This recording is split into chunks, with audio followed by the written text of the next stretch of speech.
All right, I'm super excited to present in this video a game called Fantasy Mapmaker by Harry Metcalf. This is a print play game about making a fantasy map and attempting to meet a certain score, which is how you kind of quote unquote win the game. And what I'm going to do in the video is I'm going to show you a game that I have already played of it, the sort of end of that game to start, as a way of kind of going through what the rules are. And then in the second part of the video, I'm going to start to play the game again so you can see actually how the game plays. Basically, what you are doing is you are working with a blank grid to create a fantasy map, and in so doing, score points based on 6 different quests, random quests that you are meant to fulfill. And these were the quests that I randomly chose in my game. There is an option, there's 36 quests, and you get a basic scoring of the map that you end up with once the game is over, depending on how you have fulfilled the aspects of the quest. So in this particular quest, the Gardens quest, you're going to get 5 points per garden, and a garden is 4 trees surrounded by a wall. And here's an example of that, giving you 5 points. Additionally, each quest has a specific feature that you can place on your map, and if you place it according to the little rule here, in this case, if my ancient mine, which it was, is placed on a side of a cliff or a mountain, I will get 3 additional points. And so you have 6 of these, and we'll just look at one more. I had a maritime trade quest where I was going to get 3 points for every separate landmass that I had containing a port. And I actually realized I don't think I scored this for myself. And I will be able to, or I needed to place a ship, and I would get 3 points if it was in the same space as a port.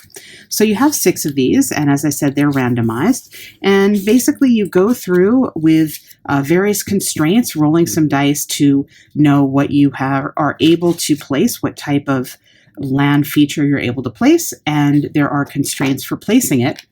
And here is a look at my finished map, and I realized just as we're talking now that I did not score. These are ports right here. So for example, that is my ship, and it is in a square. This is the square. You can see the grid here with the port. I was able to do that, so I did get the points for that.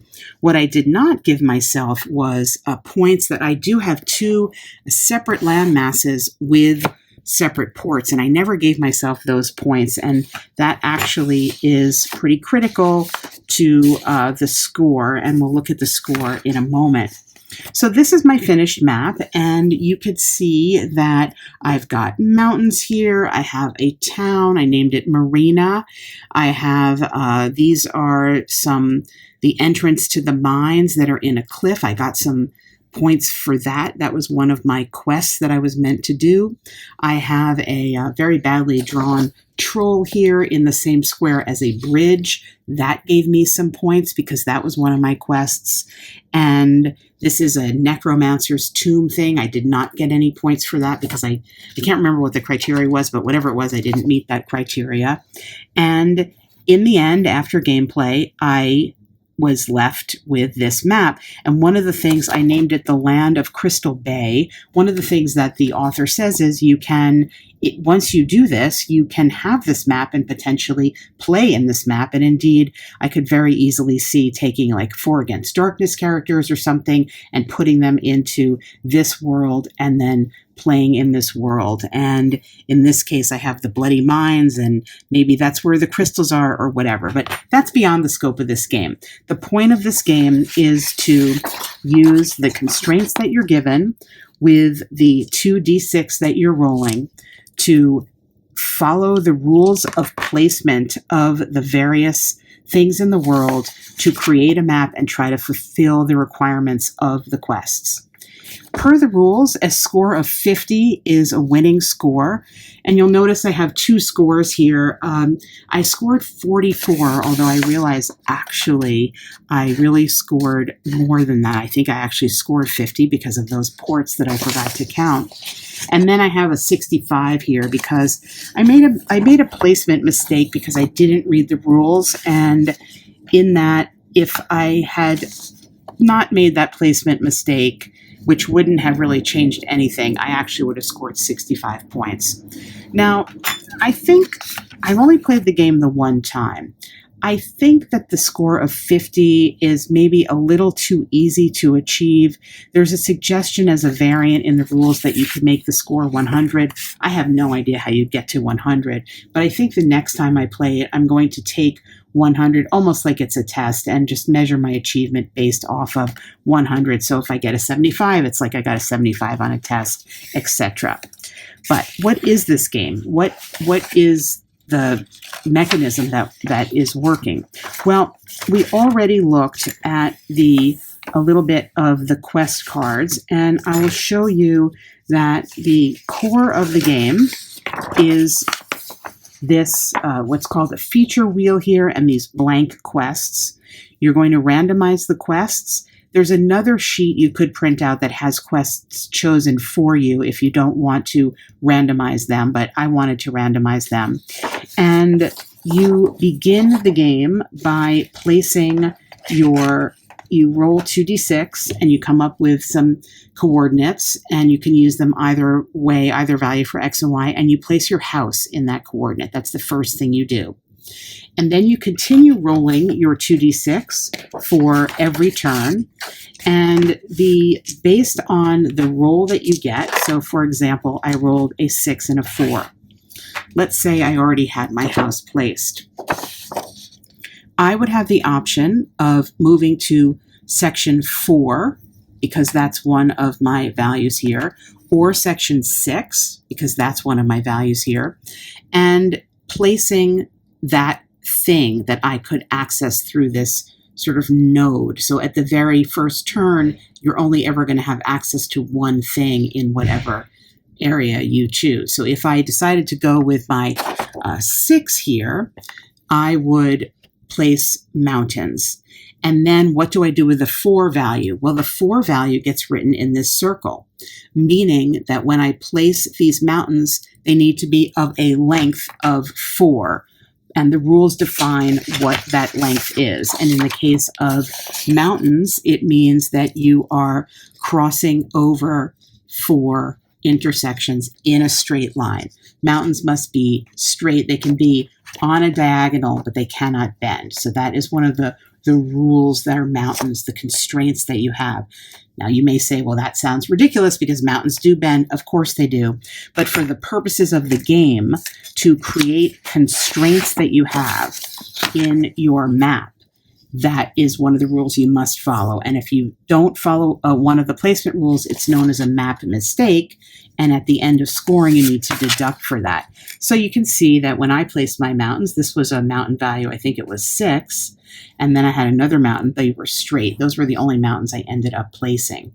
If you are unable to place something, then you have to take a penalty. And so there is that type of management of potentially getting high values that you need to place for a mountain and not having enough room. So as you are moving out from the nexus of your home to what is becoming available to you, the choices and how you use the dice are going to be impacted by your knowledge of the placement rules. So moving back to the blank here. So let's say we decided to place this mountain of length 4, and we rolled again. And let's just say in rolling again, we rolled a 6 and a 4 again. If we went to section 6, we would then have access to placing a house, or this is I believe that's a lake. So it would be 4 houses or 4 lakes. So what you are doing and what's informing the decisions in part is your quests, because you know, for example, my Metropolis quest, a certain number of houses, I think it's 10, make a city. One of my quest goal was to make as many cities as I could, because for every 2 roofs in the biggest city, I was going to get points. So that might inform my decision about using up this house. If I had a value of 4, I could make 4 houses. Maybe if I only had a value of 1 and a house was the choice, I wouldn't go there because I want to be able to place more than 1 house. Maybe then I would take this 1 value and use it in this sector, and then use the other value that I got in this sector instead. So that is part of the decision-making process, and you just kind of repeat that over and over again until the game ends. And the game ends when you have an entire sector, whichever one it is, that's been used up, where there's no more options in that sector. The game immediately ends. So again, on each turn, you're rolling 2 dice. You are using 1 to determine which of the wedges, a wedge is what it's called, obviously, not a sector, which wedge of the feature wheel you use, and the other is going to determine the number you write under the available feature in the wedge. And you have a little chart here that explains the placement rules, which I'm not going to get into now, although it may come up when I do the demo. And then the book explains these placement rules in a little bit more detail for the bigger features like mountains and forests. They're called spreading features, coastlines and cliffs. Rivers go over many areas, roads as well. And then the smaller features, like, for example, we just saw the house. There are walls, towers, ports, and bridges. There's quite a lot of them, and they're all listed here. And that is basically the game loop. The only thing we haven't covered is the special features. And the special features are important because they are scoring possibilities for your game. And let's look at one that I actually am familiar with from my game. So for example, let's get back to this these gardens that I'm going to be getting 5 points for every garden, which is 5 trees surrounded by a wall. So in this particular game, I had a couple of gardens I was able to successfully create through different roles and placement of trees and walls. What happens at the end when you want to place your actual special feature, you'll see that instead of having a circle, there is squares and it's a blank. So at the beginning of your game, when you have your quests, you will be drawing in your feature. So for example, this was a volcano. I really like the way I drew that volcano. This is a volcano feature. I never got the points for that. This was a whirlpool. I don't remember what this was. This was the boat. That was my troll. And that was the necromancer thing. You will be deciding at a certain point when to fill in these boxes, and you will take one value and fill it in, and then you will re-roll both dice and select among the 2 numbers that you get for the second placement. So if you know more or less where you want one of those special features to be, you will be, as the game progresses, deciding kind of when you're in a good situation to possibly have multiple placements. Because what happens is, once you roll, if I need this volcano, for example, my volcano was supposed to be on an island. Well, I placed it early in the game hoping I could get an island here. I never did, unfortunately. But what you're trying to do is maximize the possibility for your success of a placement of the item. And it's easier to demonstrate this rather than to try to explain it. So I think with all of this information and the basic rules gone over, I'm going to start a fresh game, which is the very first thing that you do in the game is to randomly select the quests. Now, each of the quests has a number, 2 numbers here. So there's quests 1 through 6. And then within each of those quests, there are 1 through 6. So you're going to be basically rolling, well, the way I did it is rolling 66. So if I place this here, I need to find the quest, the brown quest value that is 6 with the other number 6. And we'll just try to find that and see. Quest 6-6 is Cave Springs. We get 3 points per space containing a cave and a stream. Okay, that I didn't place any caves last time. I never rolled that up. And we also have here a mountain troll. So the mountain troll is, we're going to give us 3 points if it's in the same space as a cave. That's a little bit like my other troll. That one, I had the troll with the bridge. I had a bridge troll, and the Cave Springs is a mountain troll. So that is going to be placed there. And I will then draw the troll in wedge 6 because he is going to be part of that wedge for placement. And I will label the quest here so I know. When I was playing it, I was just keeping the cards in my hand because I was cycling through them a lot to determine actually what I needed. So what I'm going to do now is just going to roll the rest of these dice, and let's see, we've got 5 that we need to roll. So we're just going to roll these 5 and we'll place them out. It doesn't really matter because who knows what's what. And I can't even see these. And we will come back. So these are going to be my quests. I'm going to come back and show you what the random quests were. I'm not going to re-roll anything unless I roll something that I played last time because I'd like to have all different quests. But if it's all different, I'll just leave it as is and I'll let you know when I come back. Okay, here are the quests. I actually only needed to re-roll the one quest, which was a duplicate. It's very similar to the other one that I had, but this one is Land of Cities. I'm going to be getting 5 points per space containing a city, which is 10 roofs. And if I can place a castle on a small island, I'll get 3 points. We've also got the Land of Monsters, 5 points per monster that earns a bonus. Didn't even notice that there were monster placements. So we'll see, we'll find where that is. And we get a sea serpent. We get 3 points if we can place a sea serpent in a space with no land. Cave Springs, we get 3 points per space containing a cave and a stream. And we already mentioned this, the mountain troll. So we want to place a mountain troll in a space with a cave. We have flowing streams. This is 1 point per space containing a stream. And this is an illustration of what that actually might look like.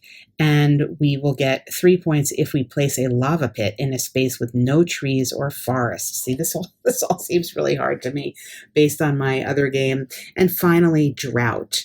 We will get 1 point per space not containing water. Now, you may recall the map, my other map, which is unfortunately underneath here. I had a lot of spaces that did have water, so I wouldn't have done very well there. And along with drought, our special feature is a pyramid, and we could get 3 points if we place a pyramid that has no other features in its space. Now, having only played this game once, I can say this feels a lot more challenging to me than what I had before. So maybe I have to kind of take back that whole thing about it's easy to get to 50 points. I don't know if that's really so true. In any event, what we're going to do is we're going to, as instructed, now that we have these, I will be taking my mountain troll special feature, drawing it in here, and I'll take my little monsters and draw them in here, etc. And then we'll be good to go to roll up the placement of our house to get the game and the map making underway. Okay, we got this drawn in and labeled here, and I noticed a couple of things as I was doing that was not true in my other game. Namely that, for example, this Land of Monsters, this quest is actually connected to other quests. You're not going to be placing monsters, but it says you'll be getting a bonus per a monster that earns a bonus.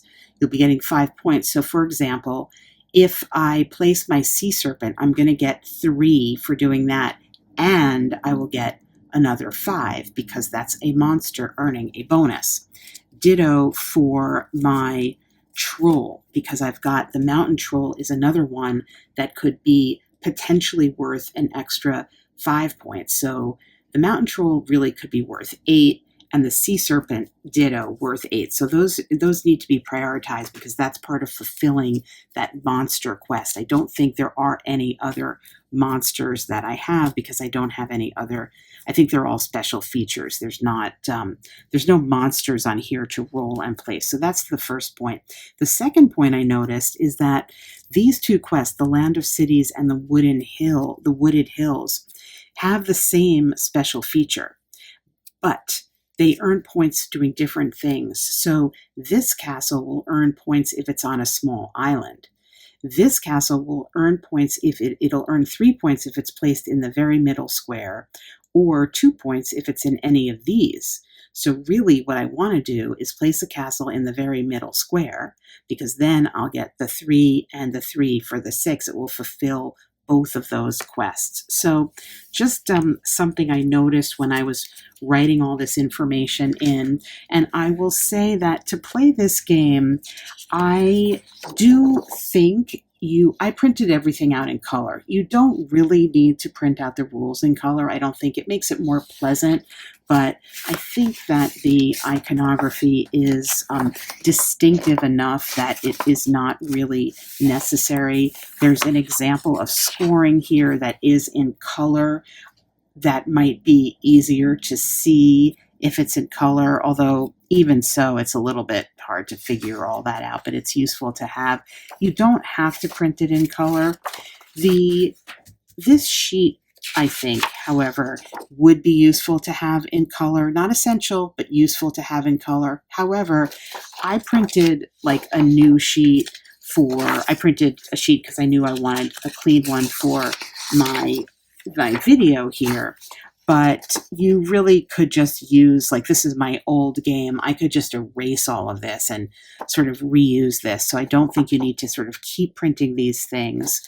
And this map, this grid, you do need a grid that is a 6x6 grid, and it makes sense if it's large like this, but again, you don't need to use this one. These words here on the side, it says use the letters below to help generate names for places on your map. It's just kind of like some suggestions of words that you could possibly see or use. And I used it a little bit in naming my game and also just made up some names. Getting to a name place is actually something that happens when you are playing the game, because toward the end of a wedge, you can get to a name and you put names down based on that. In my actual game, I didn't get to this many names. It was only after I finished playing that I just filled some in because I felt like I wanted to. So with all that said, we have our relevant special features drawn in here. So we've got the castles here, we've got the pyramid, we've got the lava pit, the troll, and the serpent. I'll improve that. Typically when I draw, I will go back over it I'll ink it later. But all that to say, it is now time for the first turn of the game, and the game begins. We'll look at the rules to see exactly what they say, but essentially you are rolling your 2d6 and placing your house. So it says every game begins by drawing one house, roll 2 dice and choose a space corresponding to the coordinates.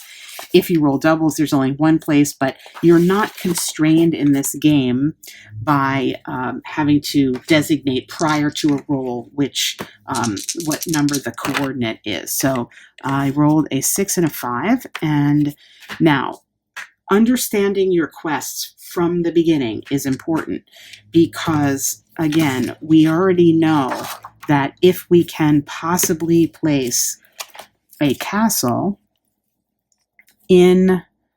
these are not my quests. If we can possibly place a castle right here in the middle, So that's going to be in any of these 4 squares. And if we can get that castle onto an island, we're going to be maximizing those points.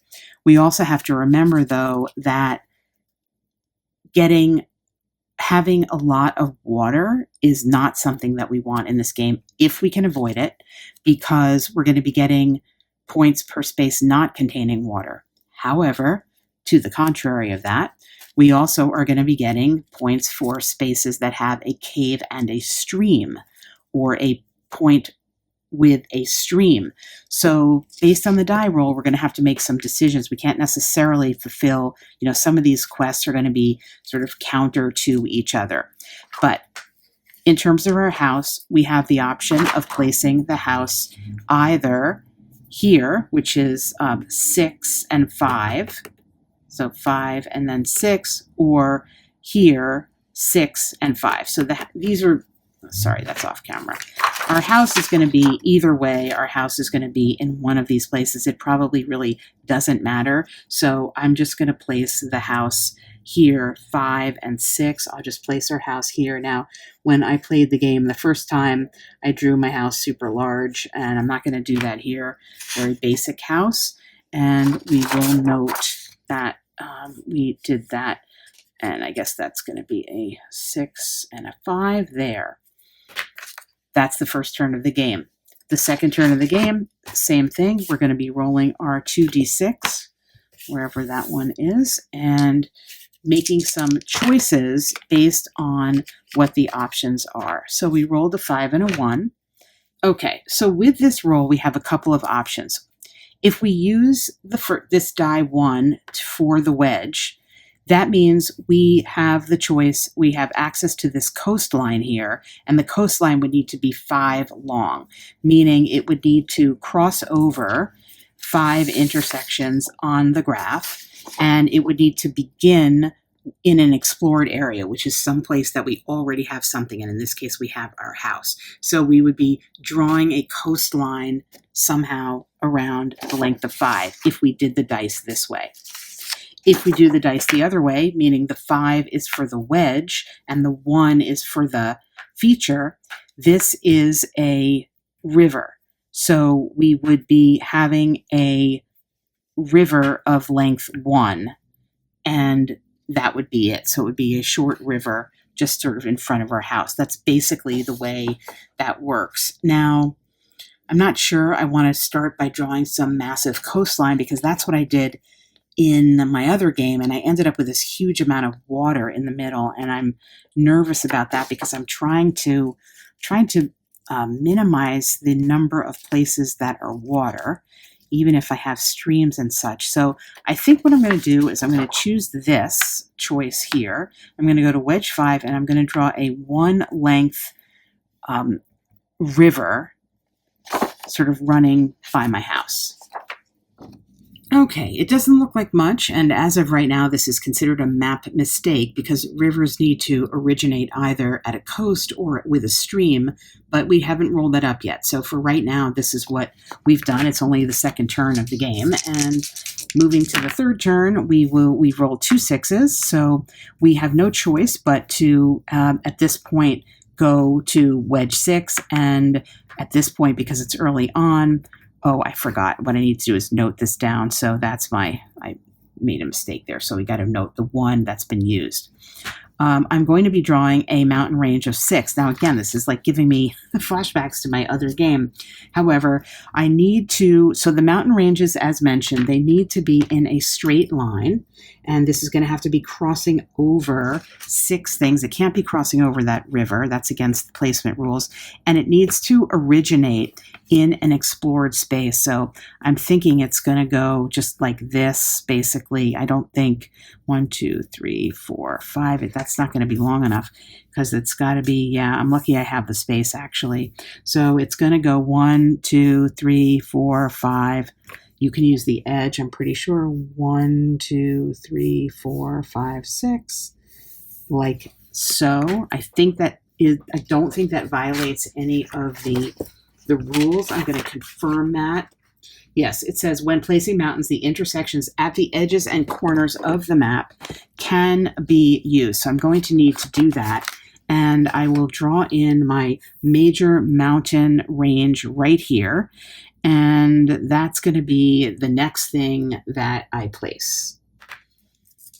Okay, obviously I'm going to tidy this up, but for the purposes of just moving forward a little bit in the video, we've got our mountain range placed, and I do need to indicate that I use that 6 placement of it. We'll do a couple more rolls here, and we got a 1 and a 3. So again, we could go back here and wedge 1, and we would have a coastline of 3, or we could go to wedge 3, and we could have I think that's a lake of 1, and let me confirm that is a lake because, oh no, that's a forest.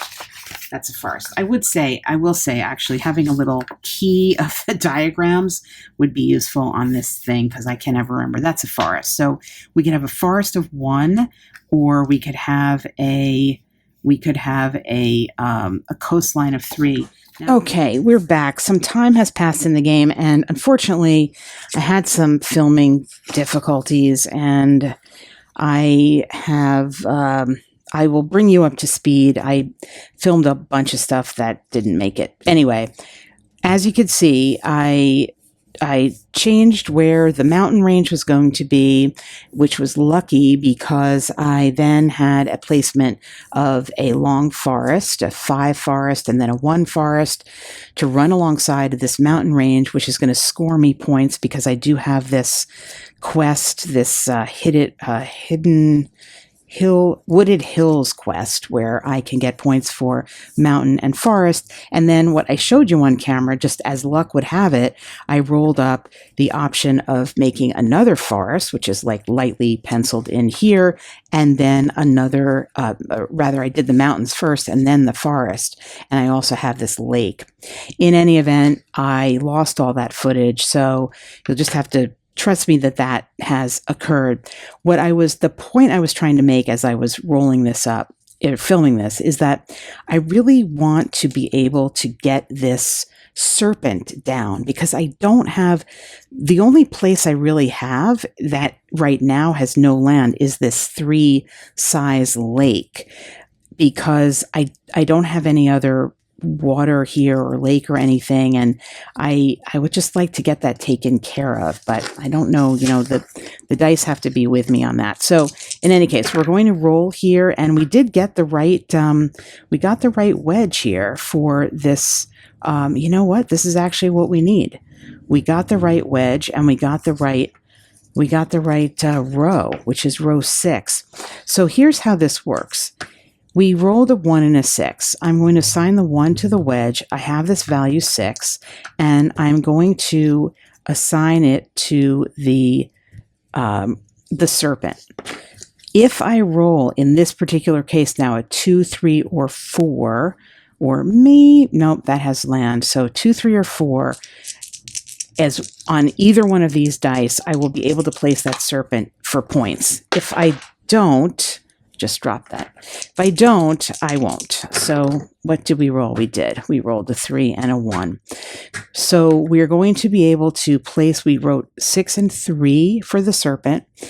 And what this means is we're going to opt to go 6 and 3, and we will place the serpent here in this square, thereby meeting the criteria that it is in a space with no land. Now, we have to keep this as a space with no land, so we need to remember that and not place a house here or whatever, and because we will cost ourselves points. So, but we did get the first placement. This is our first little special feature. Well, I'll draw that better, but we got the serpent in the lake, so that's great. And now we're going to continue along. We got a 3 and a 1. We're back in the wedge here. We have to be careful because, again, once an entire wedge is filled, the game ends. And we are pretty much still at the beginning of the game here. So I'm not sure we're going to want to go here. But all right, here we are. The game has concluded. And I want to walk you through a little bit about where we are. And then we'll do the scoring. So we last ended with the discussion of the placement of this monster here and whether or not this space is water only. And I'm concluding, I named it Alcove Lake, that indeed it is not. That I would have needed to draw the lake in filling this entire square, which of course I could have done. I wasn't really thinking about that. There is indeed nothing else prohibiting it. To be fair, I'm not going to score this. In fact, I'm going to score it as a map mistake. So I'm going to take away a point. But that was, again, just a little bit not really remembering the rules, that I should have just drawn this entire square to be water. In any event, just to be clear about that. The other issue here, and this was filmed, but then I just deleted the segment because it ended up being just an error, is that this castle here, which I thought when I was placing it, I was going to be scoring the points for. So we're going to review here. It's this Wooded Hills, where you're going to be scoring if you place it in those 2 points for the yellow squares. As you can see, not only is it not in that yellow square, but actually when I roll, oh no, it's not this one, it's this one. This one here, it is in the yellow square, but I misread my die. So indeed, I rolled a 1 and a 5. I had the numbers 1 and 5, which would have placed it here, but I drew it here. So rather than put that all up with the error, I'm just telling you that happened, and I won't score it. This is part of the reason why I just don't do a ton of playthroughs, because they're too error ridden. I'm too distracted when I'm also filming to play and not have a lot of errors that I then have to go back and correct. So nobody wants to see all that, but I will tell you that unfortunately I can't score that, so that's going to be another map mishap. That said, we did accomplish a bunch of things here. We got some cities down, and this was a very lucky / easy situation where I rolled and was able to place 5 towers all at once, and a tower counts as 2 roofs, and I'm going to be getting points for the little city that has 10 roofs in it. So that was like super easy. And I also found that there were a lot of streams, and again, this is where I did not sort of play the game necessarily properly, because I forgot that I was getting points for, it says, per space containing a stream. So in certain cases, for example, I could have just like drawn these streams a little bit longer to go into like different spaces, and I would have gotten more points. And this is where I'm not sure whether the rules need tinkering, or that's where, again, I think the scoring criteria perhaps should change, or I have some other thoughts about the scoring that I will get to at the end. So in the meantime, let's just go through and see. Let's see, what else did I do? I was able to get my troll in a place with some caves, so that worked out easily and nicely. And I never could place the pyramid anywhere. I never could place the lava pit anywhere. And I did the 2 castles, and yeah. So we're going to start, and we will start by doing the scoring. I think I want to start with this space containing forest and mountains, because that's going to be the biggest area. So I'm going to show you how I score it, and then we'll talk about the game as a whole. So this is going to be 1 point per space containing forest and mountains. And what you're meant to do is write down the scores here that you get, and then add that up. So we will put that, we'll put this aside. And so, all right, space containing forest and mountains. So that's going to be 1, 2, 3, 4, 5, 6, 7, 8, 9, 10, 11, 12. It doesn't say only forest and mountains, so I'm going to take that as that's going to be 12 points for the wooden hills there. This castle placement, again, not only did we not place it, but I'm going to count that as a mishap. So that is a -1. So that's going to go in the minus category. The space containing a cave and a stream, I don't think we have any because I played the caves need to be in the mountains. I didn't, again, so for example, here, well, actually that does have a cave and a stream. That was just an, well, is that the same space? And it's not the same space. So again, this is where I wasn't really playing the game accurately because I could have as easily drawn this. You see this cave here. I could have just drawn the cave on this side of the line and then I would have gotten a point for it, but I wasn't even noticing. Here's a cave and a stream. That looks like a stream and a cave. So that's one point there. And I think that's it. So we will get 1 point for the cave and a stream. Oh, it's 3 points actually. So we'll get 3 points for that on the Cave Springs quest. And then this mountain troll gets 3 if in the same space as a cave, plus you're going to remember that we get the extra bonus for a monster that earns a bonus. So in fact, instead of 3 for that troll, we're going to get 8. So that's pretty good. So we did that one. Actually, let's do this. Next up, we have one per space not containing water. So we don't really, I ended up needing to make this big river. I tried to avoid it for a while, but we definitely have some. So 1, 2, 3, 4, 5, that has water. 6, 7, 8, 9, 10. That doesn't have water. That's 11, 12, 13, 14, 15, 16, 7. No. Let me start over. All right, I'm going to save you the pain of that. It's actually 14 spaces with no water, as far as I could tell. So we'll do that. The pyramid we did not get. Now, this is where I have a comment on the scoring.